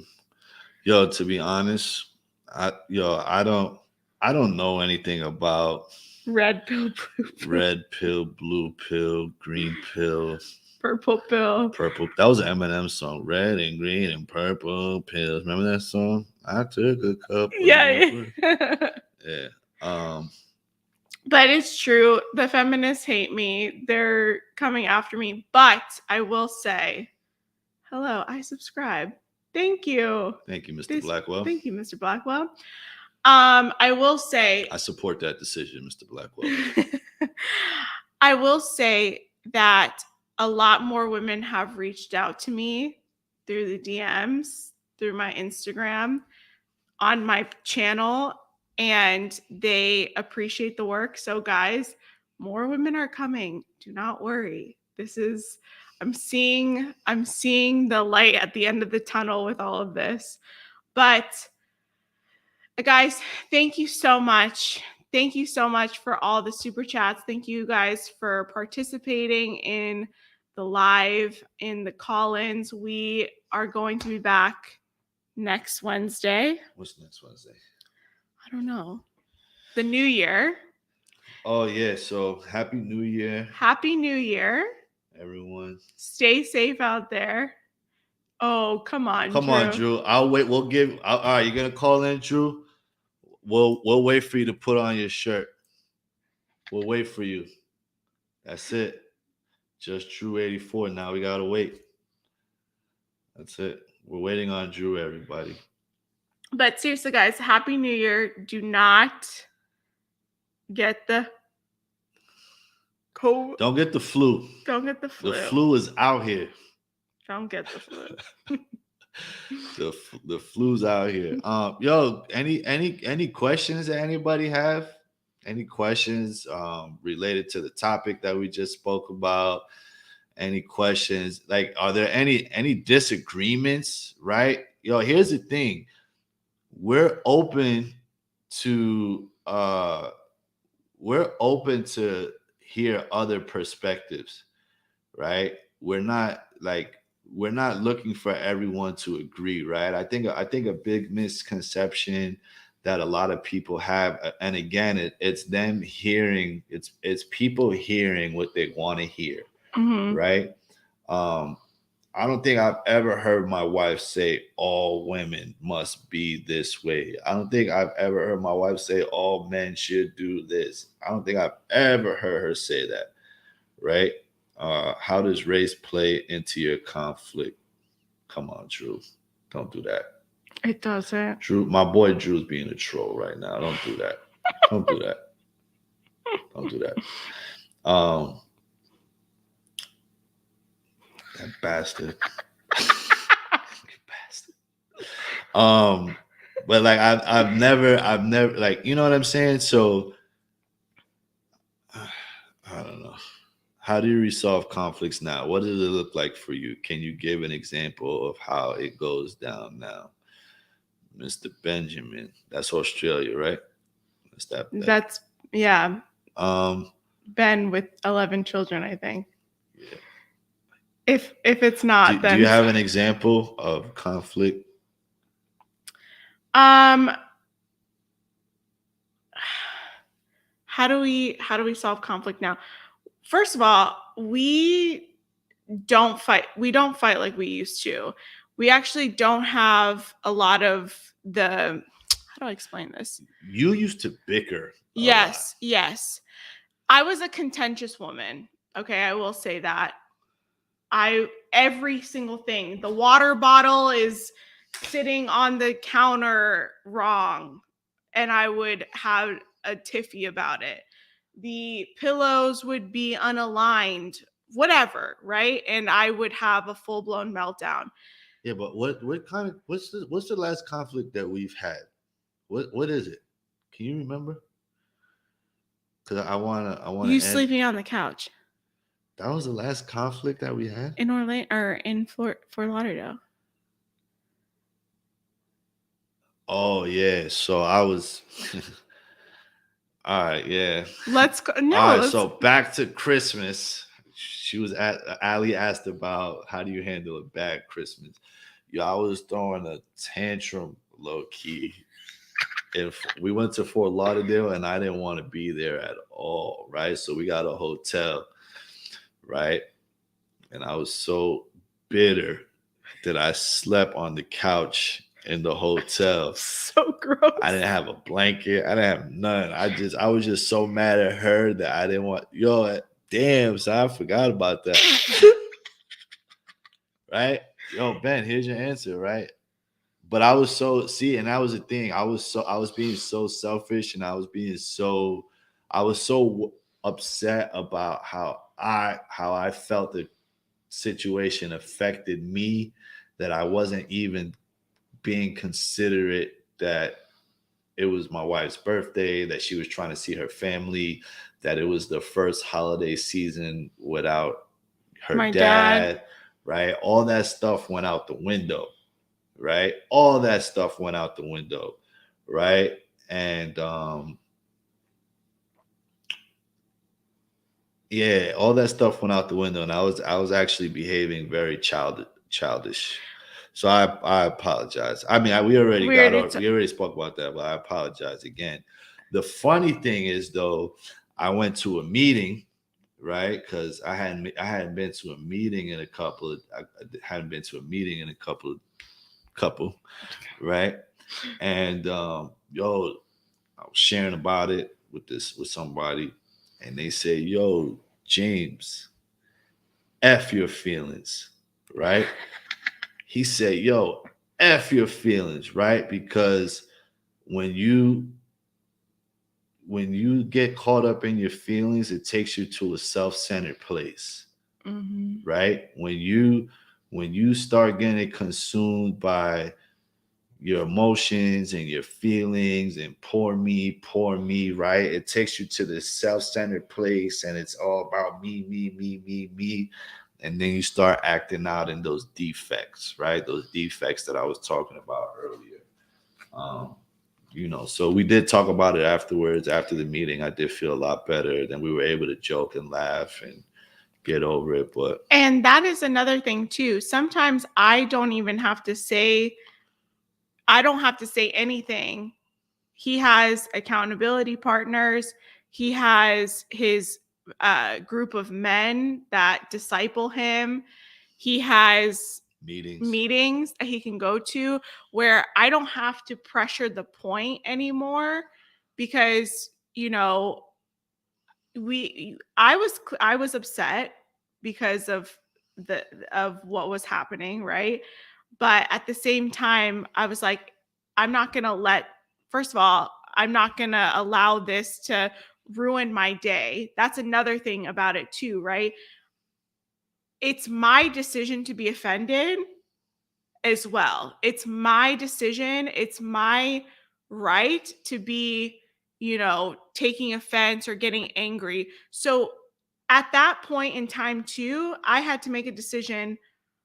Okay, am I going to be upset about this on my birthday? Let him have his moment. And then he said he was going to go to a meeting. And I was like, amazing. Go to your meeting. Because I knew that once he left that meeting, he would be good. And we were. Aw, thank you, Allie. What does it say? Thank you from my fiance. He wants to ask James, how do you handle conflict when you are the super logical and rational and she is hyper emotional? Okay, what's going on that car ride home, Allie? Something going on in that ride over there. No, but first off, thank you. But to answer your question, right? Sometimes I have to, and I feel like I'm talking like a drill instructor, or not really a drill instructor, but like sometimes I have to be like, yo, listen, this is what it is, right? So for example, my wife, we rented a space for a baby shower. Oh yeah. Mm-hmm. Right. We rented a space for a baby shower. We put down a deposit. We, post dated the check for the date, whatever. Right. Cool. Paid it. No problem. Right. Now they're saying because of everything that's happening and the state of the country and, more severe symptoms and all that stuff that we may not be able to have it. So my wife called me. Oh my God. They said this. They said that. So I'm like, yo, call them, get the money back, tell them thanks. We're going to schedule somewhere else. Call your sister, right? Call your sister, tell her we're going to do it there. And this is done, right? But no. Call the place, tell them we're good, give us our money back, get the deposit back, right? And sometimes I just have to be like direct. Yes. And I have to sometimes I just have to give the order, right? And it sounds crazy, but that's what it is sometimes. Sometimes I just have to give the order, right? And I will say I need that because I'm sitting here like, freaking out. Like, I don't know what to do anymore. And he's like, chill out. It's going to be fine. Just call your sister, get the money back, and we'll be fine. Like, now we don't have to pay a crap ton of money for the space when, that's what we were doing before. Very logical, very to the point. And I did exactly that. And now I would say we have a better turnout for the baby shower, or it's a better outcome for all of us and for everything. So I hope that helps. So that's the most recent example because that just happened yesterday. That was 2 days ago. That was yesterday. Oh. So I mean, and you just gotta, I don't know the situation, right? But that's the best I could come up with. Sometimes I just have to remain logical and not feed into whatever she got going on. Because sometimes, right? Because I'm very solution based. Like I'm a very solution based individual. Mm-hmm. I'm always trying to stay in the solution, right? Not the what if and how does and who and who and the. All right, what do I got to do to get the desired result? This is what I got to do. Thank you, Nate Dog. I'm late to the party meetings. He goes to. I go to Narcotics Anonymous meetings. If you haven't heard, if you don't know, now you know. Now I used to be a drug addict. Well, I'm still an addict, but I don't do drugs anymore. But I go to NA meetings. You know how like in movies and TV shows, they're always making fun of people like, hi, my name is James. I'm an addict. Like I go to those. So. Yeah. Yeah, but that's a good example. That literally happened a day ago. Yesterday. And now everything's she's still resolved. trying to fight the facts. I just said it 3 times. It was yesterday. She still want to say it happened 2 days ago. But no, that's how. Yeah. Yeah. I feel like, did we have another one? Okay, question. So question in light of. Okay, I don't know if this is directed at us. So question, in light of Ben's 11 descendants, why do kids have to be expensive, straight up homemade diapers? Thank you for sharing. Kids are expensive because You got to feed them. You got to put them in school. You got to do all of those things. Right. They're just expensive. It's Ali says, I really need James to pursue comedy. Yes, I know. If you guys have any more questions, drop them in the chat. Oh, Snuggles is here. What up? I don't know who this person is, but I see you. I see you on all the streams. Lapeef, Chantel, Riva. Thank you for being here. Okay. Not to mention you have to buy all those clothes. Yes. You have to buy a lot of clothes. Thankfully, we have good friends that all of our friends just had girls donated so many clothes. Yeah. Yeah, we got a lot of clothes already. And we already got it set up like 0 to 3 months, 3 to 6 months, 6 to 9 months. James, what's that say? Thank you so much, Aisa, Yeah, for the super chat. James, I'm a blue collar line. I bet you gotta read this because I'm in blue collar line of work. If I'm interested in someone in corporate or sales, should I change my career to be on level with them to avoid financial gap? Bro, there are blue collar workers that make a lot of money. So I don't like blue collar, white collar, fucking green collar. Sorry, right?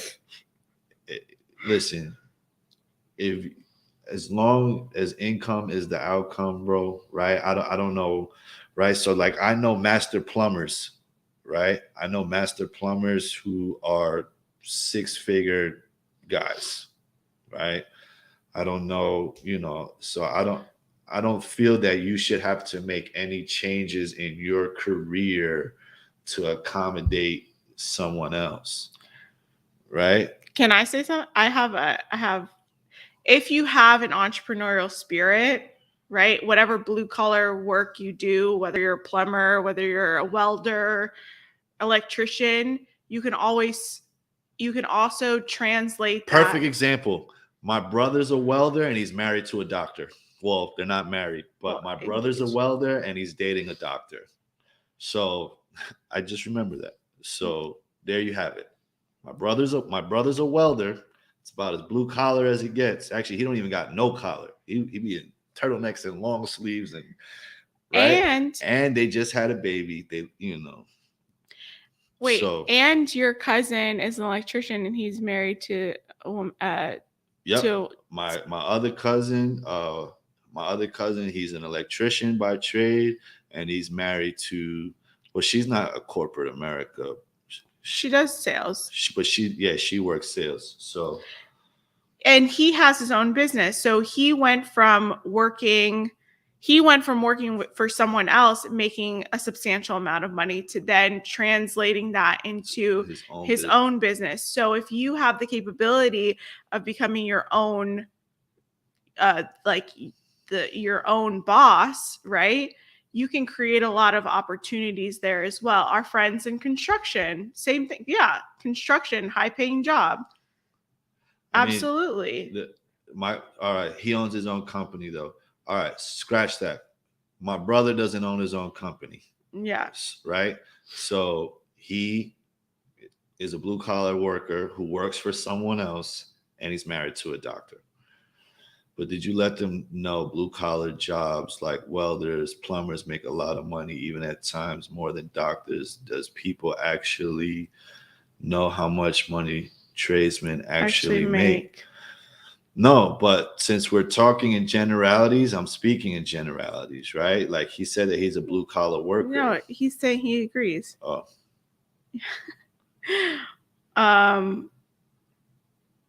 When the baby, yo, what? When is the baby coming, y'all? Did it arrive yet? No, the baby is coming February. why should I say the date? February, Mid-February. Mid-February. We don't know for sure. Yeah, she can make an appearance whenever she wants at this point. I'm in aviation maintenance. Bro, you making bread. Stop it. No. Stop it, bro. Aisha, stop it. Okay, my dad owned a private jet company. He hired mechanics, aviation mechanics, maintenance. Don't front. Y'all make good bread. My wife used to work in the airspace, bro. So stop it, Five. Okay, they should, and you know how to fix things. Oh my gosh, I know everything about airplane jets and engines. So next time and they're stuff like talking that. about their corporate stuff, just beat them over the head with your wrench. That's what I said. Huh? Just be like, shut up. That's a Just got $1,000 here. wrench. Hello, Rebecca and James. High power spinning. Carhartt Oh to my the God. back of the head. Bing. Shut up. Oh, y'all are funny. Not sure. Okay. Not sure if you have a. I can't read anymore. Not sure and I if have it's to already pee. being addressed. James, how did you experience Rebecca's transition from being a feminist to being a more traditional woman as it pertains to resolving conflicts, of course? Yeah. I don't. So, no, we didn't address it. But, here's the thing. I didn't know about any of this feminist. I didn't know I was dating a feminist. I didn't know. I was just like, this is mad annoying. What's wrong with her? Why is she angry all the time? Why is she always yelling? She's just mad. I didn't know I was married to a feminist, man. Well, you're not married to a feminist. So but- I didn't know I was dating a feminist. I just thought that I saw the potential. She was a little annoying, and I was like, but nah, she figured it out, man. And James did a pretty good job at. But part of it was me Yes. getting myself in order too, though. Right? That was actually a big part of it. I had to get my stuff in order, right? There was a conversation the other day. Maybe I read it in somebody's comments or something like that. I'm not sure, but like my wife says, "Oh, a woman will turn feminine for the right man," right? Yeah, I did that. She says that. No, I did a video on that. Right. However, I disagree. I feel that women should be feminine to attract. That's what I said. Oh, is that what you said? Yes. Oh, so we agree. But I had to snap her into shape, man. Yeah. But as far as conflict, I noticed that as our relationship progressed, Mm-hmm. that it was becoming more and more peaceful, Mm-hmm. right? And that, like, ultimately, my goal wasn't to have a traditional wife. My goal wasn't to have a submissive wife. My goal wasn't to have a wife that does this and that does that. My only goal was to have a woman that brings me peace, right? I love it when you give me head. I hate it when you give me headaches. Is it J. Cole? That's J. Cole. Right? I want head, not headaches. Babe, I can't handle it anymore. It's true. I don't. Ain't nobody got time for that. No, but I will say. Somebody make that a t-shirt. Head, not headaches. Oh my gosh, we got a super chat. What is? Thank you, JJ Barry, for the $5. You know everything about jets. You can diagnose problems on a B5. No, I can't. On a B-52, I can't. Nah, I think he's talking to Aisha. Oh. Maybe that was No, for because I Aisha. said I know things about jets. She knows how to fly a jet. I don't know anything about a B-52. Sorry. No, you good. Cessnas, Gulfstreams, like I can do that. Peace cannot be overrated. You're right. And it's something that over time, our relationship has had more peace. Obviously, we get into, tiffs and tats, but it's nothing like it used to be. Like I said, if he put a water bottle in a position that I didn't like, I would freak out. That's because I wanted to control every single situation. Today, for example, he was making breakfast. And I had to bite my tongue. She didn't bite her tongue though. I had to bite. She was like, the cups are over there. No, but you asked me, hey babe, No. where are the spices? I didn't ask for that. I know where the cups and the bowls is at least. Oh, Aisa. He goes, yo, you two are funny. Thank you, Mr. Blackwell. We love each other. Correct, bro. A woman that gives you peace. And that's the thing too. I get a little peace later. I will say too. What was I gonna say? I literally just lost my train of thought. It had something to do with peace. I don't know. It doesn't matter. Let's see, James, how do you build patience? Okay. James, how did you build the patience to deal with that? How did you build the patience to deal with that and build a better relationship with her where you are both happy? It goes back to grace, right? I think we have to allow people grace, but we also can't allow people to abuse either. Mm-hmm. Right? So initially what started out as one way, right? I could see that there was effort, right? But in my mind, I'm like, yo, if this goes on for X amount of time longer, I'm out of here. Mm-hmm. Right? She didn't know that. Mm-hmm.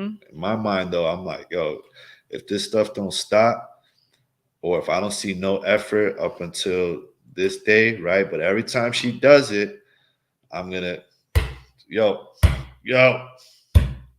right? Yo, right? But I also had to do that with a bit of grace also, right? It's literally like parenting, right? Sometimes you gotta, not saying that I was hitting my wife, right? But it's almost like tough love in a sense, right? So, yo, don't talk to me like that. Yo, stop. When you act this way, it bothers me, right? When you do this, it makes me feel like this. All right, this is how you want to behave. I'm going to leave now, right? And I started doing those things, right? And eventually she started to catch herself. She would be like,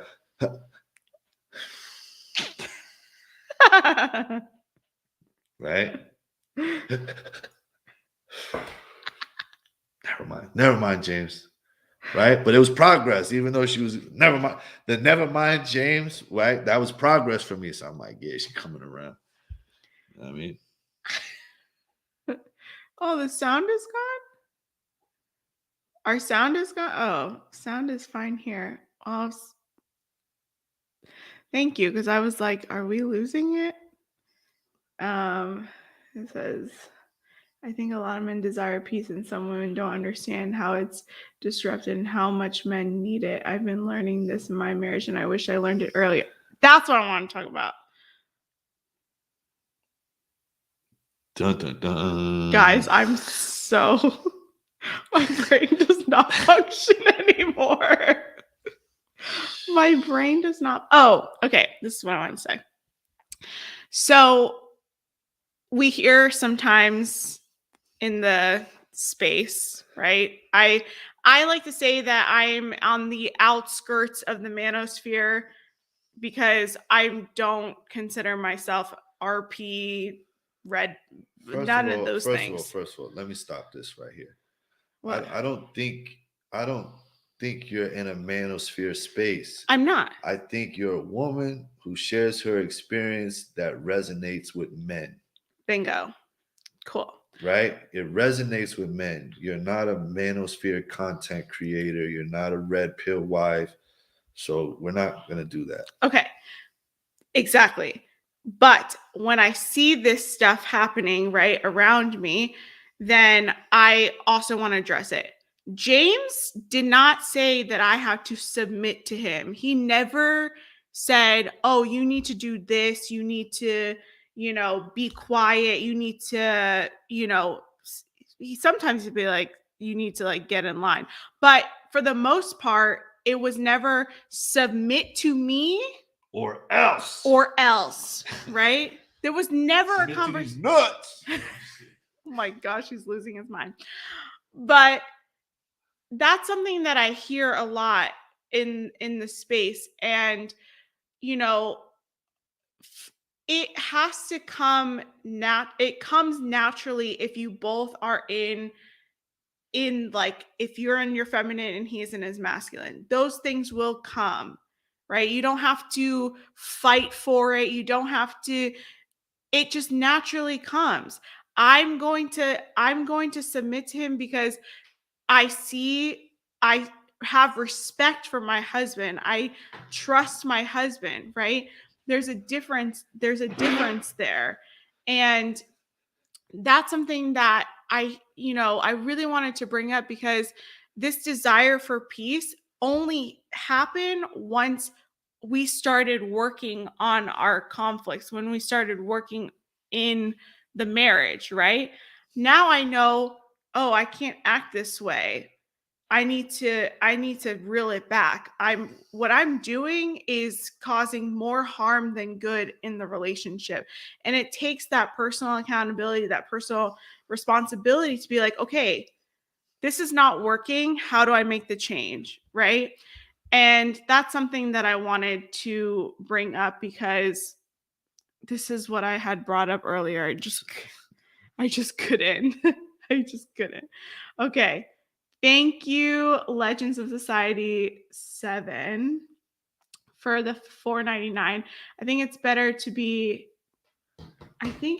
to not be red pill. Red pill has their own bias, a lot less than feminism, but still, I like fairness. We men and women must both be.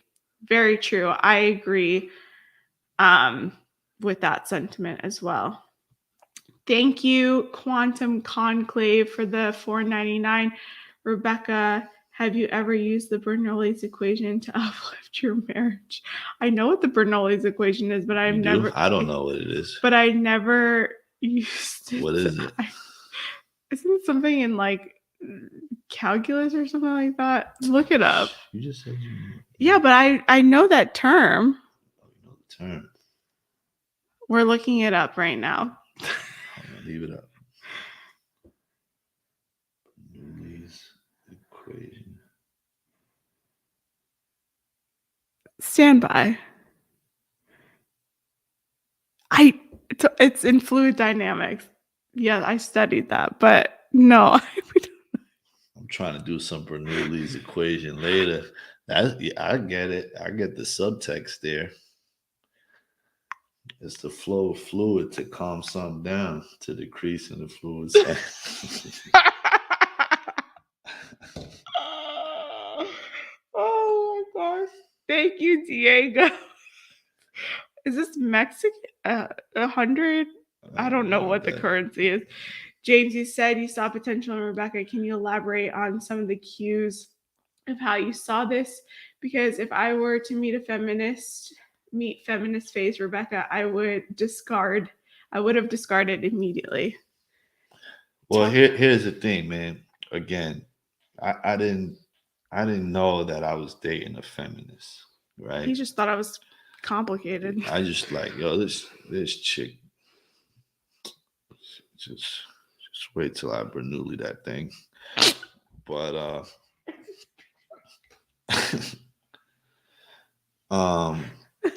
but the potential that I saw, and I spoke about this before, right? Where I was at in my life, it's weird because she, regardless of all that other stuff, right? Of like, her being a little difficult and, being all, bickery and stuff like that. It wasn't like it was just misery, right? It wasn't like it was just misery only. Like there was good stuff happening too, right? Like I spoke about this before. Like I was living in a shelter, right? She was still willing to spend time with me. She was still, she was still willing to do things with me, knowing where I was at in my life, my history that I had, right? So I was like, yo, she's willing to overlook that. So I'm gonna overlook some things as well. But again, I'm not gonna be abused, right? So the cues that I saw willingness, right? That was huge for me, right? A willingness to want to change, right? I saw that she was actually trying, right? She, like I said, she would start catching herself when she was about to have an asthma attack of the mouth, right? I literally noticed that she would stop herself mid conversation, right? And I was like, all right, you know what I mean? But aside from that, it was the fact that she was spending time with me when I didn't have anything to give. Because I honestly, I didn't even have anything to offer, right? I didn't have anything to offer her anyway, right? I just, I was just solid in my morals and values, and right, and those were things that we actually shared, right? We shared morals, we shared values, but I got stuff, she got stuff. So Yeah, that's a thing. We each got we each come with things, right? I came with my stuff and he came with his stuff, and we got to work through the baggage together. And thankfully, I was already doing, work on myself. He was already doing work on himself. Jacob Lloyd, do you have a question? Because I don't want you to feel that way, sir. If you have a question, please ask. It's just that we do want to. She likes to acknowledge those people, but I hope you're not feeling overlooked here, because we're not like pretentious like that. Oh, here we go. This is a what? This is a channel with Rebecca resonate with men, yet I don't hear tonight that the channel is intended for women. Sounds like all dudes preach it, sister. Thank you for sharing, Jacob. Thank you for sharing.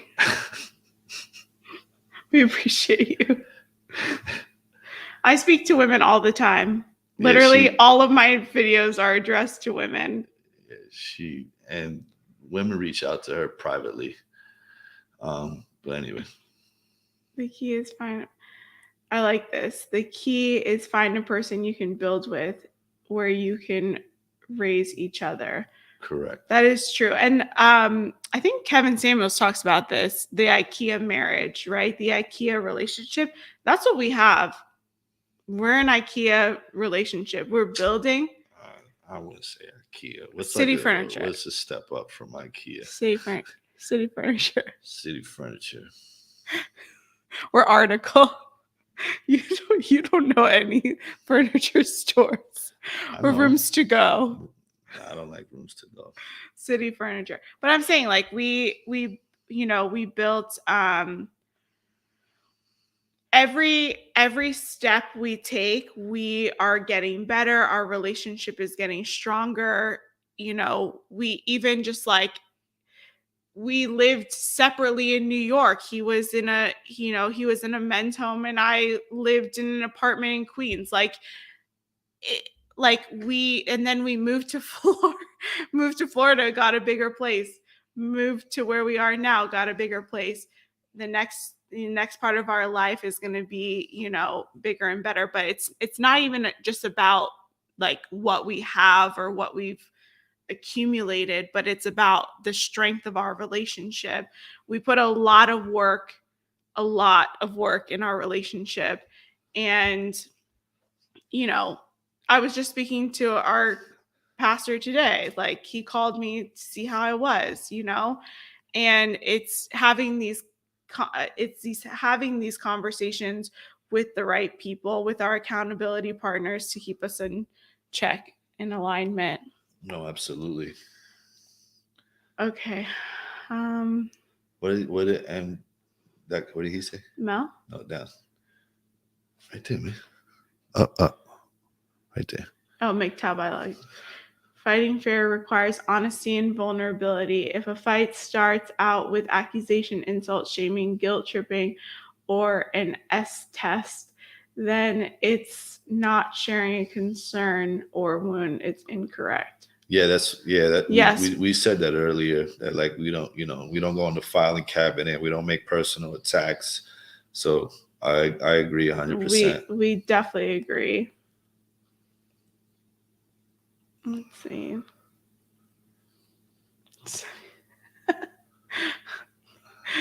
City furniture, that's 90s stuff. Listen, city furniture is popping right now, okay? Hey, shout out to Florida. Yeah, if you know the furniture companies we're referencing, we're in Florida. Yeah, facts. Mel says, bro, I know those shelters are hard as hell in New York. Yep. Yeah. Big the boss. Love the beard though. Doesn't he have a good beard? Thank you. His beard is really good. We like the beard. I love the beard. Righteous Maurice says, turn towards light because it is there that the two sexes might become one. Women be submissive to your husband and men will be the protectors. Yin and yang. Meditation is necessary for sure. 100%. He balances me, like we balance each other. He balances me more than I balance him. But it is the yin and the yang, and essentially the masculine and the feminine. You know what yin and yang means? Tell me, babe. What does yin and yang mean? So I forgot which one is associated. Wait, I forget which one is associated. Is this kind of how you knew Bernoulli's No. thing too? No, I don't know which one is the masculine, which is the feminine, but the masculine is the logic and the feminine is the chaos. So you need logic and chaos to function. Guys, I'm tired. It is 9:41. And I'm what the Hey, YouTube videos can teach you how to redesign city furniture into luxury furniture.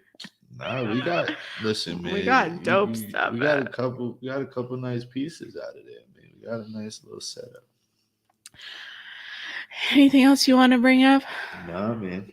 Nothing else. Guys, thank you. We almost cut the live stream at an hour 30, and now we're 2 hours in. Isn't that crazy? That is crazy. Any last people cannot resolve conflicts if their fears are triggered. Fear causes competition and violence. Thank you. That is true. Go to sleep. I'm pregnant. Yes, I need to. Yeah, but you know what's gonna happen? She's gonna be like, order and chaos. Thank you. Boost everything. It's order and chaos. There you go. Jordan Peterson talks about it. Drew says, show us. Man, yo, hit me when you come to Florida, man. Hit me when you come to Florida, Drew. Drew still clearly hasn't found his shirt. Drew's still looking for his shirt. The only reason we went another 45 minutes because we've been waiting for Drew to put his shirt on, but he's having a hard time. Look, a few days early, but enjoy your New Year's. Looking forward for more videos to come from you in 2022. Happy New Year, Diane. Power spinning.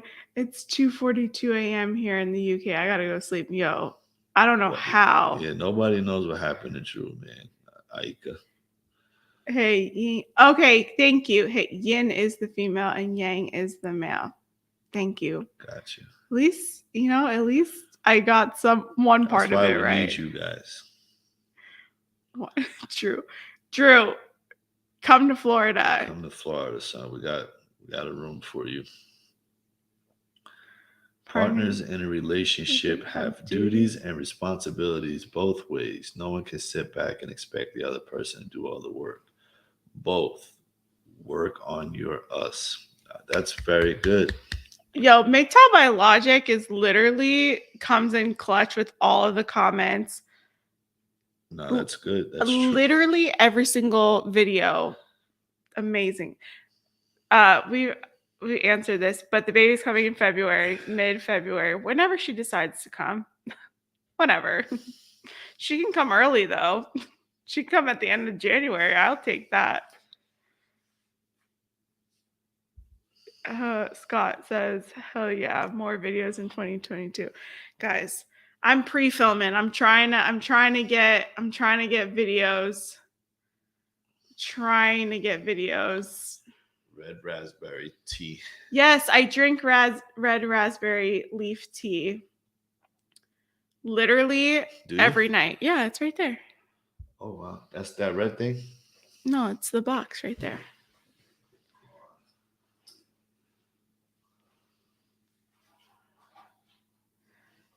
Show Benjamin, because he has 11 kids, so we got it.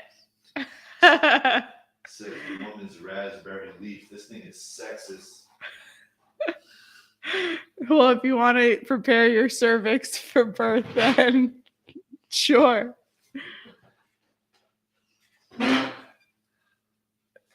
What it says, Not from when you said the baby coming February.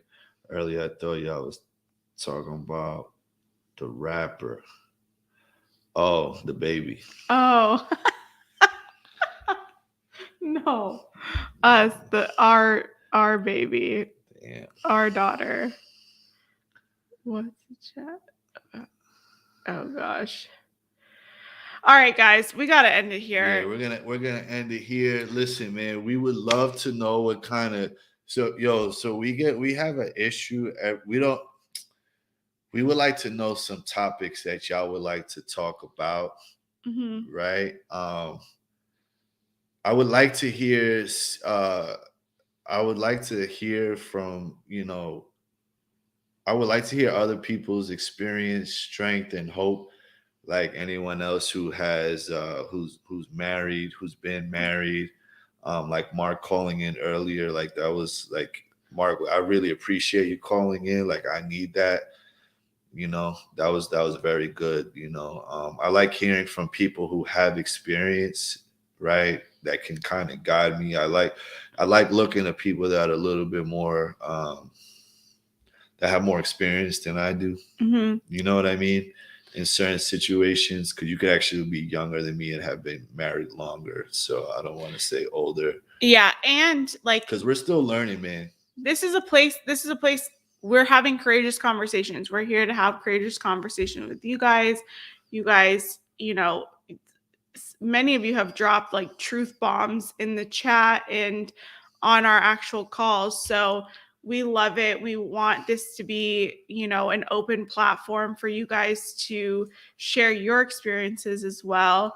No, it's not just for married people, Drew. It's also for people who've been dating for 10 years. We want to hear your experiences. So let us know what you want to see in the comments below. Drop a comment, especially if you're in the chat here. Scott, absolutely. Scott, you could have been called. Also, if there's anyone watching who disagrees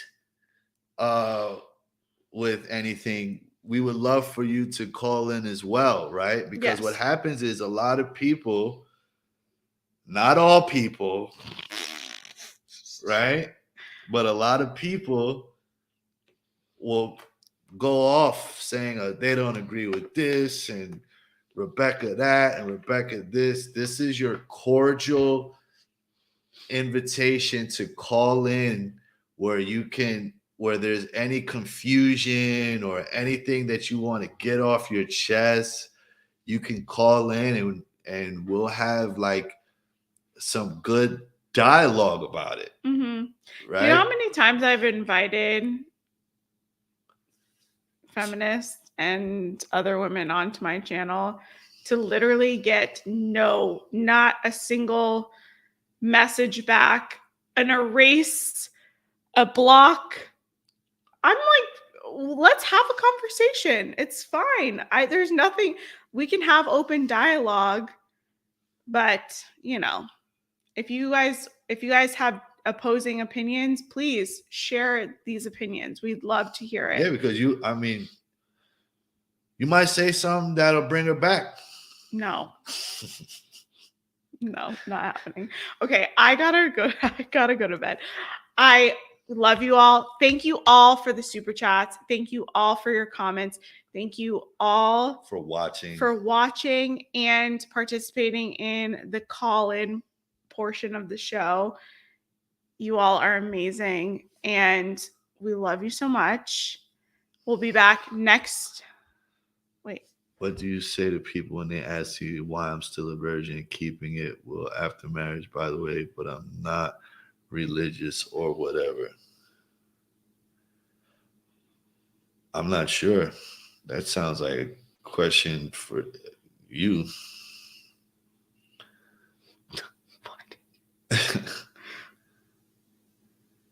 First of all, it's amazing. I think being a virgin today is... That's like not having a tattoo. Very rare. Amazing. So congratulations. That is something that, like, I will say this. I wish I was still a virgin when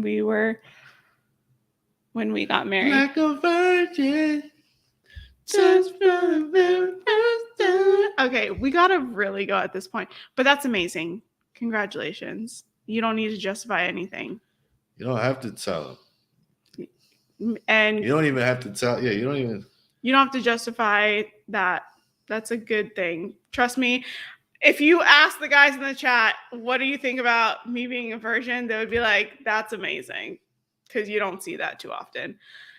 Anyway, y'all, we gotta go.